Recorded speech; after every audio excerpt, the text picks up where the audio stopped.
नमस्कार बच्चों, आप सभी का स्वागत है एक बार फिर से आपके अपने YouTube channel Shri Shyam classes पर।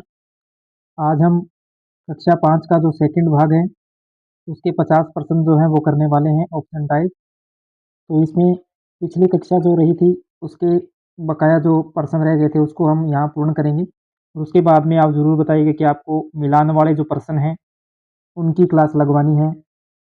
तो ये क्लास आप पूरी ज़रूर देखिएगा और पिछली क्लास जिन बच्चों ने नहीं देखी और जिन्होंने देख ली तो वो बच्चे क्लास को जो है आगे शेयर ज़रूर करें।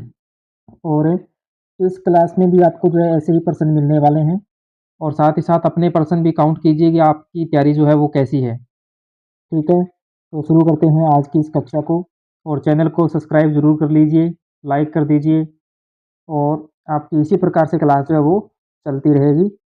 चलिए शुरू करते हैं कक्षा 5 के पर्यावरण का आगे वाला भाग।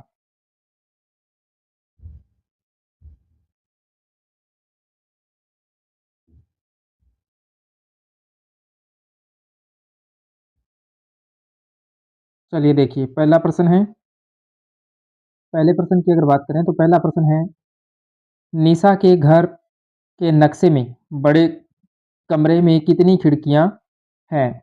तो निशा के घर का जो नक्शा बनाया गया था उस नक्शे में जो बड़ा कमरा था उसमें कुल कितनी खिड़कियां रखी गई थी, ये बताना है आपको। तो इसके हिसाब से अगर देखें तो निशा के घर में जो बड़ा कमरा बनाया गया था उसमें मात्र एक खिड़की थी। ठीक है ना, तो ऑप्शन ए है वो सही हो जाएगा। अब चलते हैं हम अपने अगले प्रश्न की ओर। अगला प्रश्न है, निशा के घर में कुल कितने दरवाजे हैं? यानी निशा का जो घर है उसमें कुल दरवाज़ों की संख्या पूछी है कितनी है? तो कुल दरवाज़ों की जो संख्या है वो कितनी थी? ए तो कह रहा है 2, ब कह रहा है 5, स 3 और द 4। तो इसमें से जो सही ऑप्शन रहने वाला है वो रहेगा हमारा स। ठीक है ना? कौन-सा हो जाएगा? स, यानी 3 खिड़कियाँ उसके घर में थी। अगला प्रश्न अगला प्रश्न है, लबडब गाँव तक पहुँचने के लिए नाव में मल्लाह को कितने रुपए देने पड़ेंगे? यानी लबडब गाँव तक जब पहुँचने के लिए मल्लाह को रुपए देने थे नाव के लिए, नाव का जो किराया था वो देना था, वो कितने रुपए रखा गया था? ए कह रहा है 20 रुपए, बी कह रहा है 10 रुपए और सी कह रहा है 50 रुपया या फिर 100 रुपया। द बताइए कौन सा सही रहने वाला है? तो इसमें हमारा ऑप्शन जो सही रहने वाला है वो रहेगा ऑप्शन ए। ठीक है ना, कौन सा रहेगा? ऑप्शन ए है वो सही रहेगा। तो इसके लिए कितने रुपए रखे गए थे? 20 रुपया। ठीक है, अब चलते हैं हम अगले प्रश्न की ओर। अगला प्रश्न है, पीपलगोटा से पश्चिम की ओर 1 घंटे चलने पर कौन सा गांव मिलेगा? यानी पीपलगोटा से पश्चिम दिशा की ओर जब हम चलते हैं तो वहाँ कौन सा गांव हमें मिलता है? तो देखिए पश्चिम की ओर जब चलते हैं तो वहाँ गांव जो मिलने वाला है उसमें हसीपुर, रायपुर, लबडब या फिर बसी। बताइए कौन सा रहने वाला है? तो इसमें हमारा जो सही ऑप्शन रहेगा वो रहेगा वो रहेगा हमारा रायपुर। कौन सा हो जाएगा? रायपुर जो है वो हमारा सही हो जाएगा। ठीक है ना, ये रायपुर जो है वो हमारा इसमें सही हो जाएगा। अगला है प्रश्न, दिशाएं और उपदिशाएं किसके द्वारा निर्धारित की गई है? यानी दिशाएं और उसकी उपदिशाएं जो है वो बनाई गई है, वो किसके द्वारा बनाई गई है? तो वो पूछा है। तो दिशाएं और उपदिशाएं जो बनाई गई हैं वो मनुष्य के द्वारा बनाई गई, प्रकृति के द्वारा बनाई गई, जीव जंतु के द्वारा बनाई गई या फिर पेड़ पौधों के द्वारा बनाई गई? बताइए किसके द्वारा बनाई गई थी? तो इसमें अगर बात करें तो दिशाएं और उपदिशाओं को बनाने के लिए जो है वो कौन साबित हुआ असली? वो हुआ था जी हमारा मनुष्य। ठीक है ना, जो मनुष्य है, मनुष्य के द्वारा ही जो है ये निर्धारित की गई है। ठीक है ना, तो ऑप्शन ए है वो सही हो जाएगा इसमें। अब चलते हैं हम अगले प्रश्न की ओर। अगला प्रश्न है छठा प्रश्न, हीट आइलैंड। हीट आइलैंड जो है वो प्रभाव किससे संबंधित है? तो इसमें बताइए किससे संबंधित है ये हीट आइलैंड? तो इसकी अगर बात करें, जंगलों की कटाई ए, ब कह रहा है कंक्रीट के मकानों के कारण तापमान बढ़ना, स अधिक वर्षा होना, द पहाड़ों का निर्माण। तो इसमें जो सही रहने वाला ऑप्शन है तो उसमें हमारा ऑप्शन सही रहेगा, ब ऑप्शन है वो सही रहेगा। ठीक है ना? कौन-सा सही रहेगा? ब ऑप्शन है वो सही रहेगा, कंक्रीट के मकानों के कारण तापमान का बढ़ना। ये है हमारे छठे प्रश्न का उत्तर। सातवां प्रश्न है, पुराने घर कौन-कौन सी सामग्री से बनाए जाते थे? यानी पुराने जो घर बनाए जाते थे उसमें किस प्रकार की सामग्री का इस्तेमाल होता था? पहला कह रहा है कंक्रीट और सीमेंट, ब कह रहा है मिट्टी, लकड़ी और घास-फूस से, स कह रहा है लोहे और शीशे से, ड कह रहा है प्लास्टिक और फाइबर। तो इसमें जो सही रहेगा वो रहेगा हमारा ऑप्शन ब है वो सही रहेगा, मिट्टी और लकड़ी और उसके साथ में घास-फूस, ठीक है? ये ऑप्शन सही रहेगा। इसके बाद में अगला प्रश्न, प्रश्न नंबर 8, पैकिंग वाले खाद्य पदार्थ अधिक खाने से क्या प्रभाव पड़ता है? यानी पैकिंग वाला जो सामान है, जो बच्चे ज़्यादा खाते हैं, उससे क्या प्रभाव पड़ता है?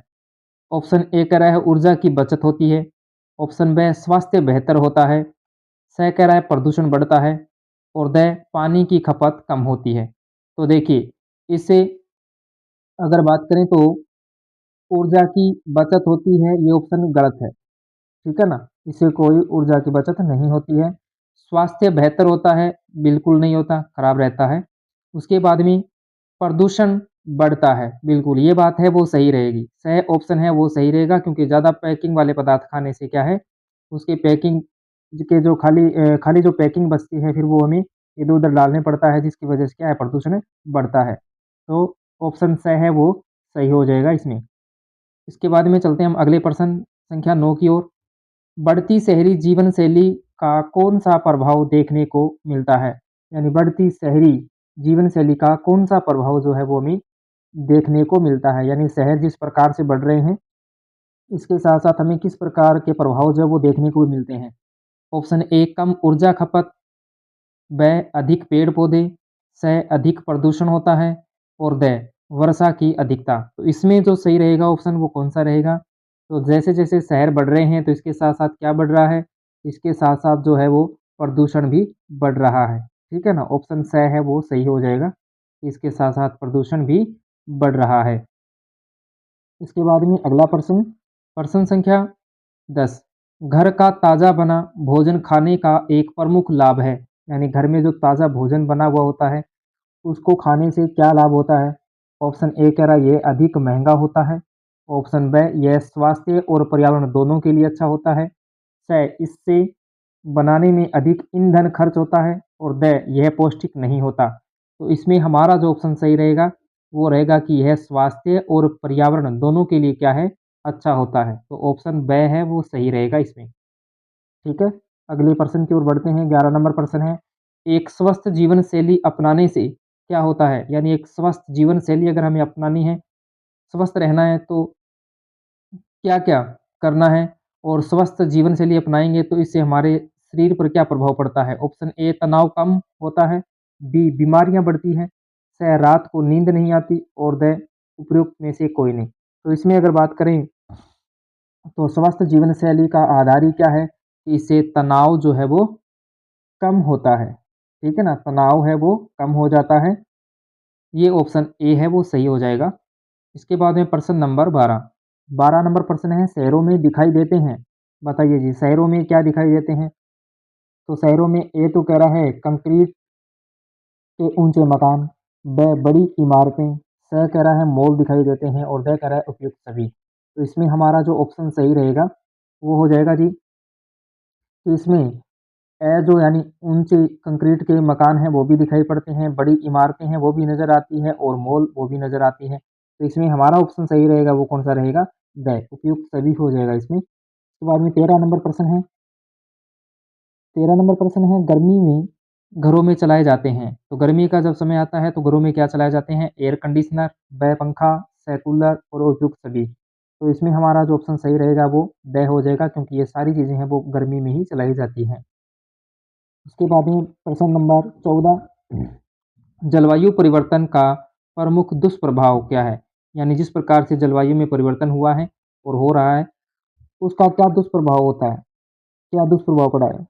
ऑप्शन ए कह रहा है सूखा पड़ना, बाढ़ का आना, स तापमान बढ़ना, उपयुक्त सभी। तो इससे क्या है?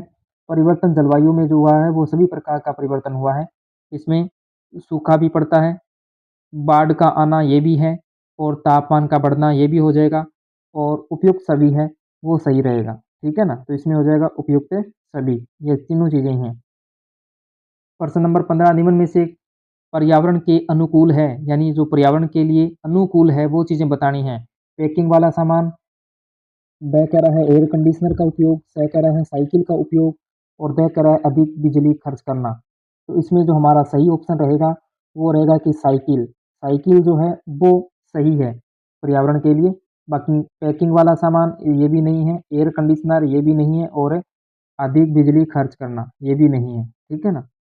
उसके बाद में प्रश्न नंबर 16 पुराने समय में लोग पढ़ाई करते समय क्या उपयोग में लेते थे? यानी पुराने समय में जब लोग पढ़ाई करते थे, उस समय में वो किस चीज़ का इस्तेमाल करते थे? ए तो कह रहा है बैलगाड़ी, ब कह रहा है हवाई जहाज़, स कह रहा है बाइक और द कह रहा है ट्रेन, ठीक है ना?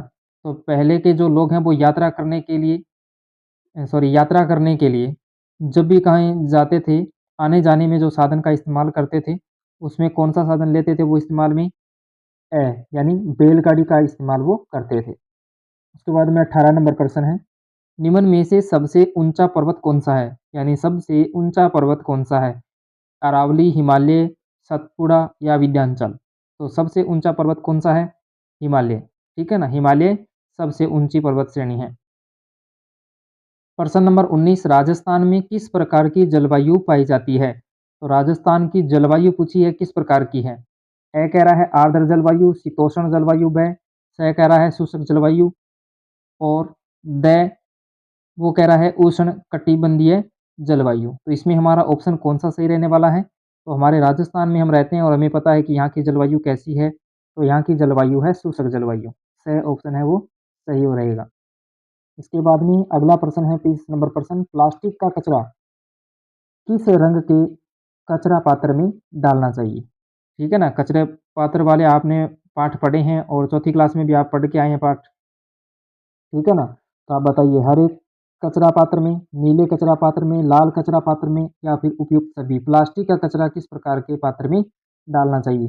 इसमें ऑप्शन जो है आपके सामने हैं और आप इसमें से कमेंट करके बताएँगे कि किस प्रकार के कचरे में किस प्रकार के पात्र में जो है वो ये डाला जाता है, ठीक है? अगला 21वां प्रश्न है गीले कचरे को किस रंग के पात्र में कचरा पात्र में डाला जाता है? यानी गीले कचरा जो भी होता है जैसे रसोई से बचे हुए सब्जी के छिलके हैं, ठीक है ना? फलों के छिलके हैं, इस प्रकार का जो कचरा होता है उसको कैसे पात्र में डालना चाहिए?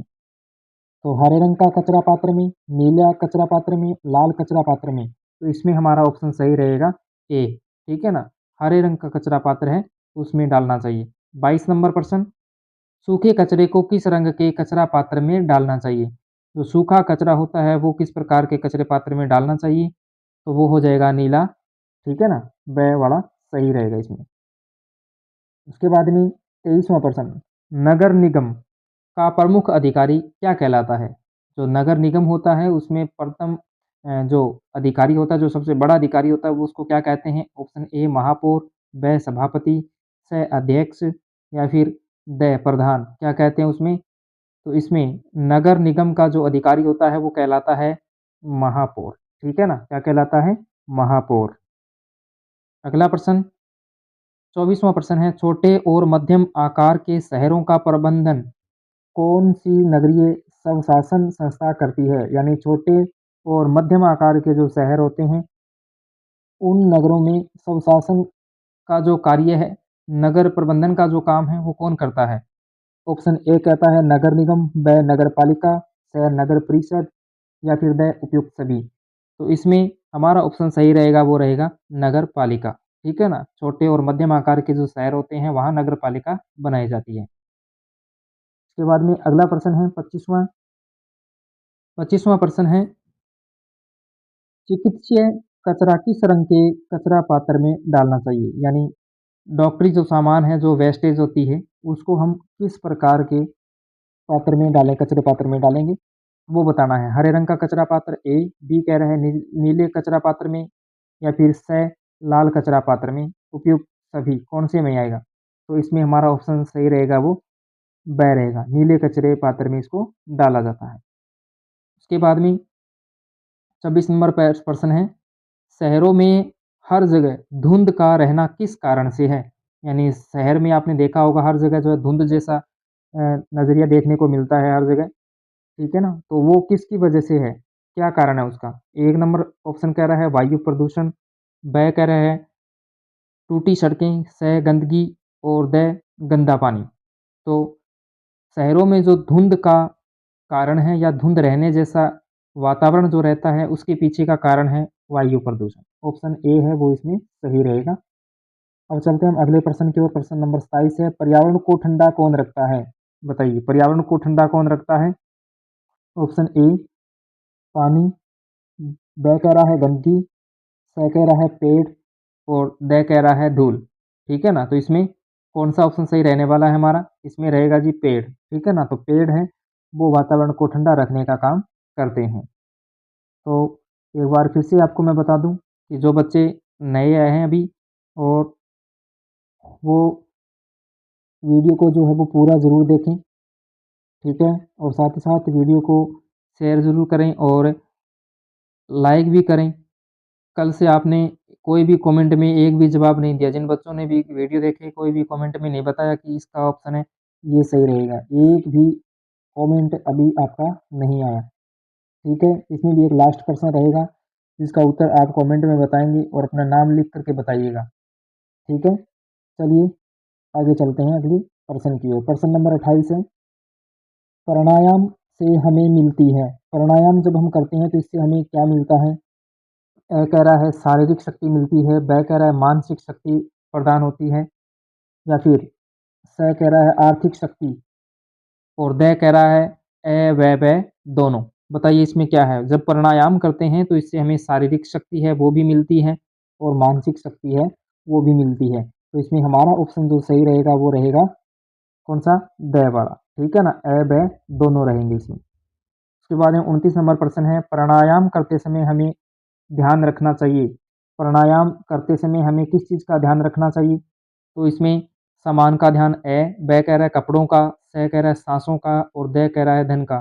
तो प्राणायाम जब भी करते हैं तो इसमें हमें साँसों का जो है वो इस ध्यान ज़रूर रखना चाहिए। 30 नंबर प्रश्न 30वां प्रश्न देखिए क्या कह रहा है? 30वां प्रश्न है, किस प्रकार के प्राणायाम में सांस को अधिक गहरी और तेजी से लिया जाता है? यानी वो प्राणायाम कौन सा है जिसमें सांस को है अधिक गहरी और तेजी से लिया जाता है? पहला है ऑप्शन ए भस्त्रिका, ब कह रहा है अनुलोम विलोम, स कपालभाति या फिर द भ्रामरी। तो इसमें हमारा ऑप्शन सही रहेगा वो कौन सा रहेगा? ए वाला, ठीक है? यानी भस्त्रिका जो है इसमें सांस को अधिक गहरी और तेजी से लिया जाता है। उसके बाद में प्रश्न नंबर अगले 31 की ओर बढ़ते हैं। 31वां प्रश्न है, किस प्राणायाम में पेट को अंदर लेते हुए तेजी से सांस छोड़ने का अभ्यास होता है? तो इसमें कौन-सा सही रहेगा? ऑप्शन ए कह रहा है ब्राह्मरी, ब कह रहा है कपालभाति और स कह रहा है अनुलोम-विलोम और द कह रहा है भस्त्रिका। तो इस प्राणायाम का नाम क्या रहेगा? इसमें साँस तेज़ी से छोड़ने का अभ्यास होता है, तो वो होता है जी कपालभाति, ठीक है ना? कौन-सा होता है? कपालभाति।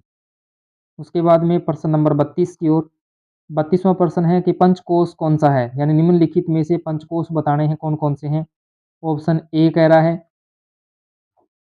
प्राणायाम कोश, ब कह रहा है विज्ञानम कोश, स कह रहा है आनंदमय कोश और द कह रहा है उपयुक्त सभी। तो इसमें हमारा ऑप्शन सही रहेगा उपयुक्त सभी। ये सारे की क्या है?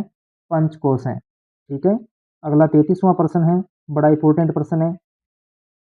गुरु जम्बोजी का जन्म स्थान कौन-सा है? आपको ये बताना है गुरु जम्बोजी का जन्म स्थान कौन-सा है?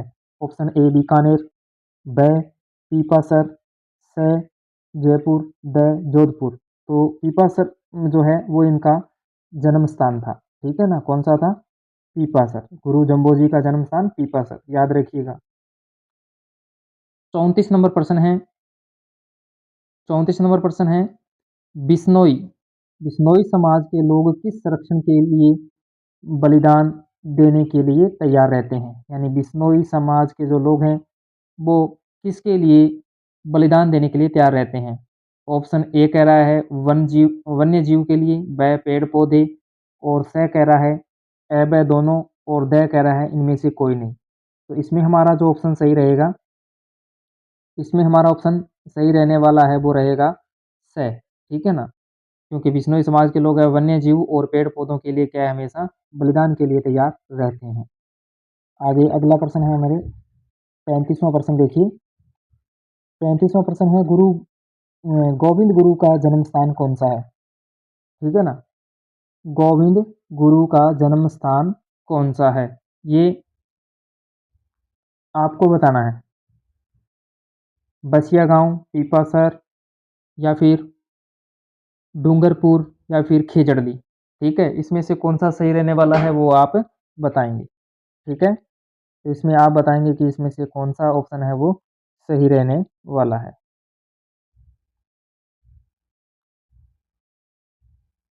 इसके बाद में अगला प्रश्न देखिए। मानगढ़ हत्याकांड कब हुआ?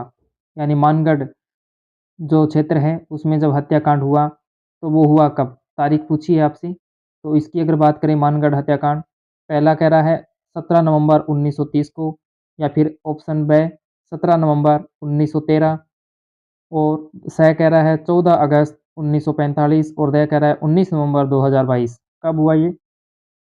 तो मानगढ़ जो हत्याकांड हुआ था वो ऑप्शन ब वाला जो है वो सही रहेगा। 17 नवंबर 1913 को मानगढ़ क्षेत्र में जो है इस प्रकार की एक घटना हुई। उसके बाद में 37 नंबर प्रश्न है, सत्यार्थ प्रकाश पुस्तक के लेखक कौन है? यानी सत्यार्थ प्रकाश जो है एक पुस्तक है, और उस पुस्तक के लेखक का नाम पूछा है आपसे।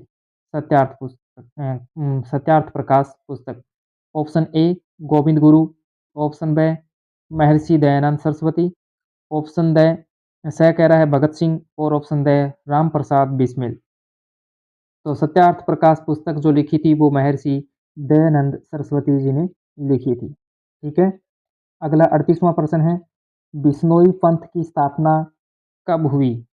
हाँ, बिश्नोई पंथ की जो स्थापना है वो कब की गई?